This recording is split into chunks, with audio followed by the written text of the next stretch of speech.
Thank you. Sorry about that. So this agenda item is, we're going to start with petitions that are scheduled for action. For today, there is one petition that was received at the previous meeting that's scheduled for action. The petition is number,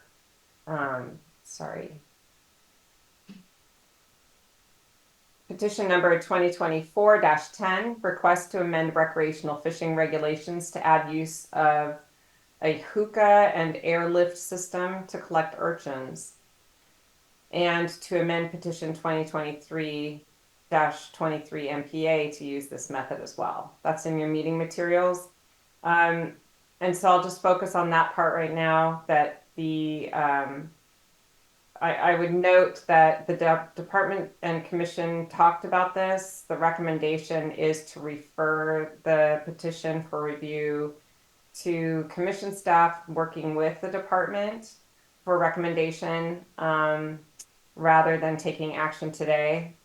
I would note that there are concerns that are generally accompany any petition or proposal to use commercial gear for recreational purposes without prior testing in that venue. So just to note that, to set some expectations, but we are recommending to refer it for discussion and for an evaluation. Then, as a reminder, under item 6C, this is where the commission receives public comments on any petition previously received for review and recommendation, but not ready for action today. Today, the commission received 32 public comments related to specific marine protected area petitions. They're summarized in your meeting materials. And I also want to note that there are some additional comments that were received related to the petition evaluation process. Those are summarized separately under agenda item 10B, Marine Resources Committee, for today. And that's all I have. Thank you. Yeah, and so I think if it pleases my fellow commissioners, comments on the binning approach, et cetera, as Susan said, will be handled under agenda item number 10, not under agenda item 8C. Yeah, I think that makes sense. All right. How many speakers do we have on this, Sherry? We have 9. 9. Okay. So I know that Keith Rootsaert has 2 presentations he would like to give, one on 8A and one on 8B, I believe. And why don't we give speakers each 3 minutes, please?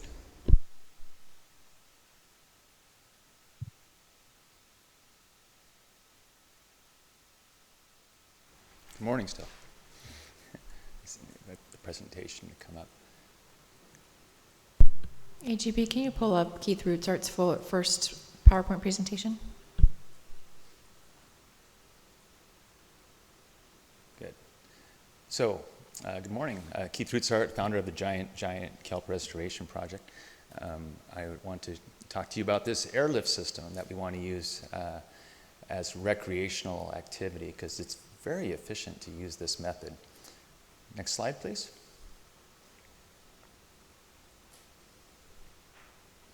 So, urchin removal rates, right? It's all about time in the water and how fast you can pull up these urchins.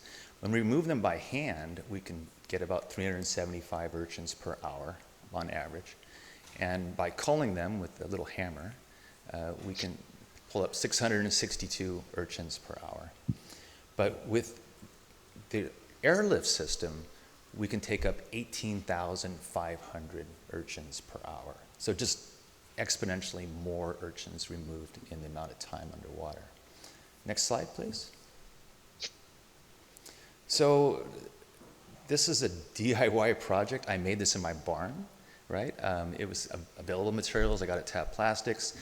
You can see in the top corner there, there's my little mold that I made to make the tubes. It's made out of fiberglass resin, very simple to make. The elbow is made out of a tire, right? And the top of it has an airlift with some screen I bought off Amazon. The little rings are made out of fiberglass, and the basket that I made is made with stainless steel ring and a net that I got from a place in Oregon. We have the design of it. It's open source, so anybody can make this tool. Next slide, please. And this is what it looks like when it's fully assembled and hanging in front of my barn. It's got urchins on the ground there. There's a nozzle that air goes into, and the air, as it goes up the tube, it draws water up with it, and it sucks the urchins off the bottom when they're disturbed with the rake. And then it goes to the top, the air escapes the top, and the urchins tumble down into a 300-pound basket. There's the rake right there. Next slide, please. So the benefits are that it collects the small urchins too, which is really important. And the Airlift design is open source. It's been used since 2018. It's recreational fishing because the urchins don't have any value when they reach the port. There's no bycatch. Any snails that are caught in the basket are returned. And we can use this for regenerative fishery to ranch the large urchins and for other uses. We can use them as fertilizer and dyes and all kinds of other things. It's low cost. It costs you about $1,000 to make it. It's lightweight, durable, and portable, and it's easily customized for different people. Next slide, please. And it's operable in many depths. In California, it can't be used in MPAs. We have restriction of 35 red and 35 purples. I'm sorry, I'm running low on time. 40 gallons of urchins are allowed in Sonoma, Mendocino, and Humboldt. Commercial has other restrictions. In Mexico, we can use it everywhere allowed by fishing co-ops. That's all. Thanks.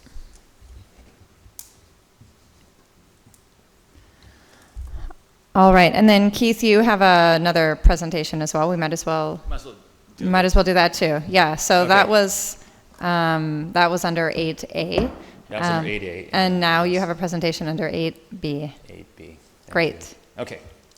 Thanks. So welcome, Commissioner Zavaleta. So this is item 8B. Next slide, please.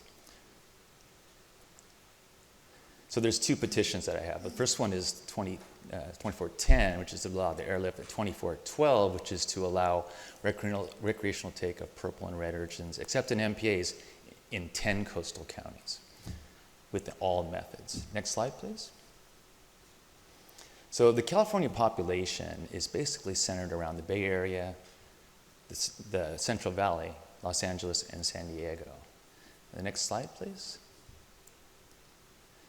But where you're allowed to remove urchins is only on the north coast, where these little markers are, where you can do 40 gallons by hand collecting them, except for Casper Cove, where you can take an unlimited number of purple urchins only. Next slide, please. But the diving services are south of that and far away from it. And they're all in this rest of this region. These are indicated by these other icons. The next slide, please. To make it kind of worse is that to go from the population centers to the north coast, you have to go on these little roads that are, 116 to Sonoma is just kind of a paved goat path. And the road to Mendocino is a long, windy road, and it takes a while to get there. It's a day of travel there and a day of travel back. So next slide, please.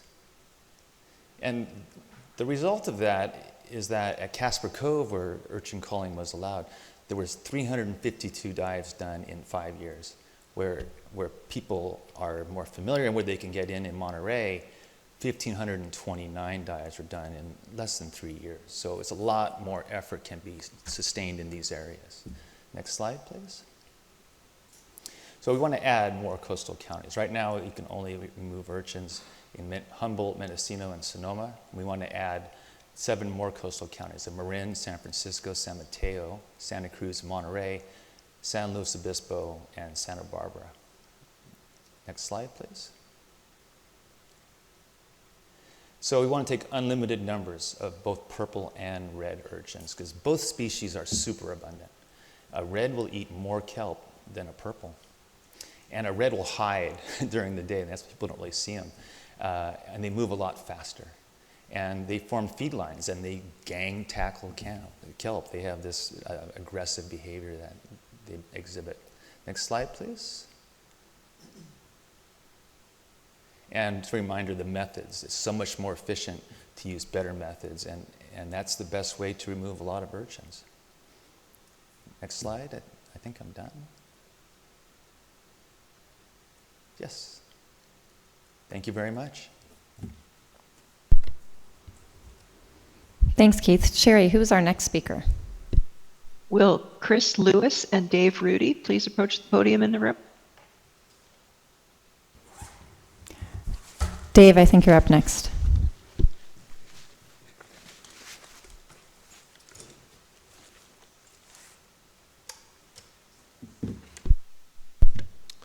Good morning, commissioners and staff. My name is Dave Rudy. I am the chairman of the California Sea Urchin Commission, but my comments on this topic will just be of my own, as the Sea Urchin Commission has not had a chance to fully understand the two petitions moving forward, 2410 and 2412.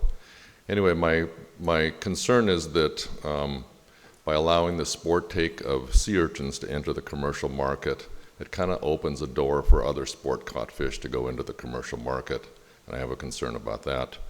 I also have a little note about the rate of take of a dredge versus hand take, and we do have a controversy in our industry about whether the dredge is better or the hand take is better, and we're talking about having a contest, a sort of a pick-off next summer in Fort Bragg. We're going to try to get the community involved, and from the records we have, the rates are somewhat competitive. They're not 50 times as much. They're more like dredge picking might get 800 pounds and hand picking might get 500 pounds, but really good harvesters might get 800 pounds hand harvesting, and the dredge sometimes only gets 300 pounds. Anyway, so there's just a little point of comment there, and thank you for your time and consideration. Brian Taniguchi, go ahead, please.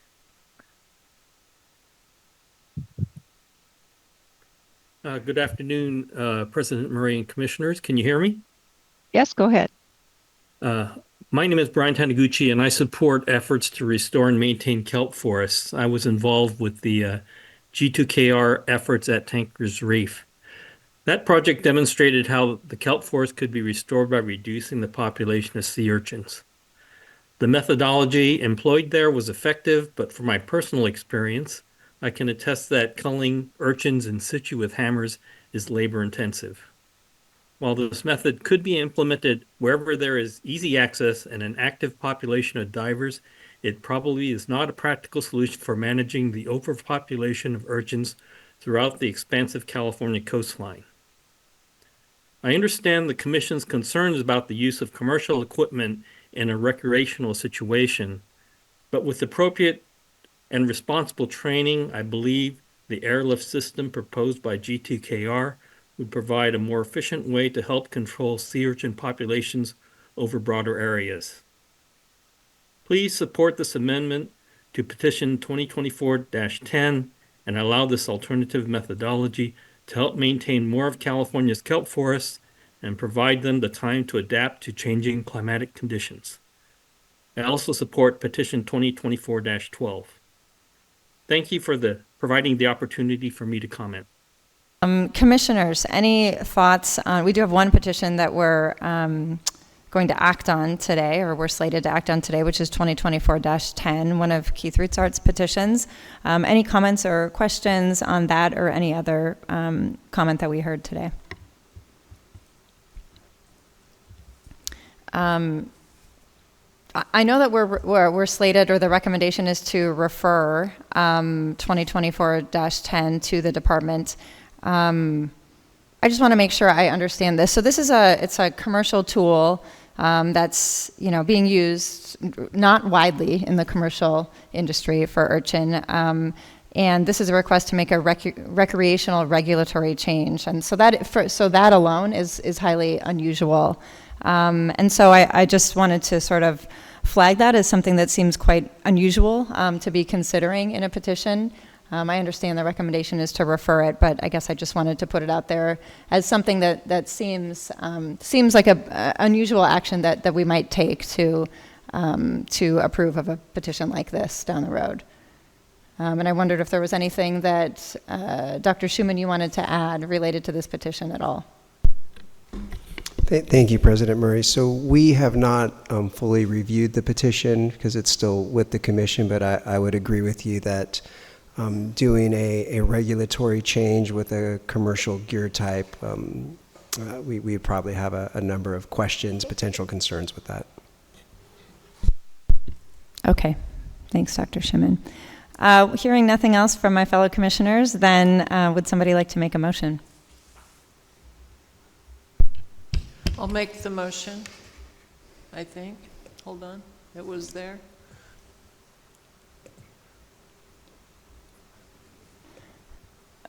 Commissioner Anderson stands at the ready to make it if Go you'd. ahead. I'll move that the commission adopts the staff recommendation to refer petition 2024-10 to staff for review and to request work with the department for recommendation. I will second. So we've got a motion by Commissioner Anderson and a second by Commissioner Hustler-Carmison. Sherry, could you read the roll, please? Commissioner Anderson, Yes. Commissioner Hostler-Carmison, Aye. Commissioner Sklar, Aye. Vice President Zavaleta, Aye. President Murray. Aye. So the motion does pass unanimously.